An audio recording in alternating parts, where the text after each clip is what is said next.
Good morning. It's good to see you.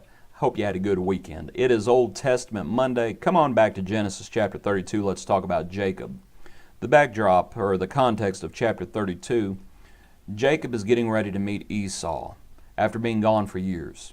He has sent all of his possessions. He has sent all of his family. Verse 22, verse 23 sends them all over a certain brook. We'll pick up the account in verse 24. It says, Then Jacob was left alone, and a man wrestled with him until the breaking of day. What was he doing there? There he was left all alone, but what was he doing? It's real easy to just say, well, he was wrestling with him. Well, Hosea chapter 12 verse 4 says that he was weeping and making supplication. Yes, it was a physical altercation, but it was a spiritual altercation. There he was all alone.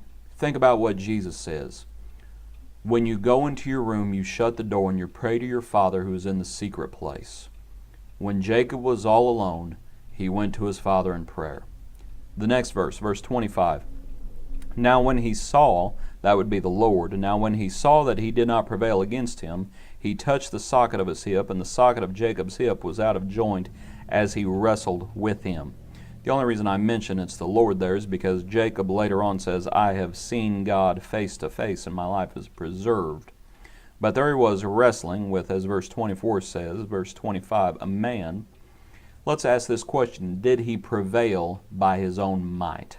No, he himself says, for I have seen God face to face, and my life is preserved.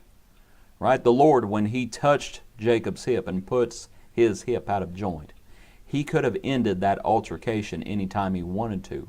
What he was doing was he was testing Jacob.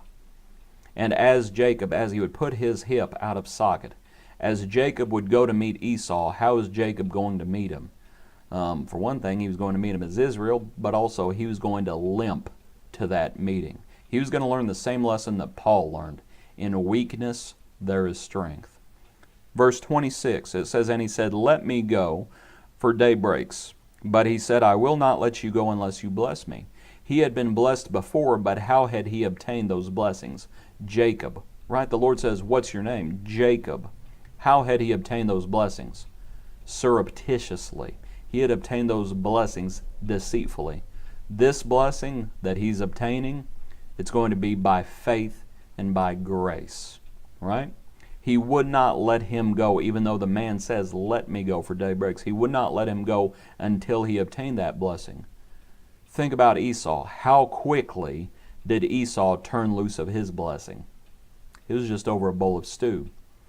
Jacob here, he's not going to let go of the Lord until he has what he needs. And his name would be changed to Israel. You might think about what Paul says in Romans, not all Israel is of Israel.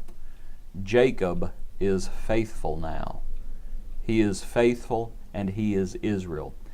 He asks the one who he wrestles with, he says, he asks what his name is. Tell me your name, I pray. It's not time for that yet, though. That's not going to come until Moses and the Lord says, I am that I am. This is all happening providentially and with the Lord's care in his time frame.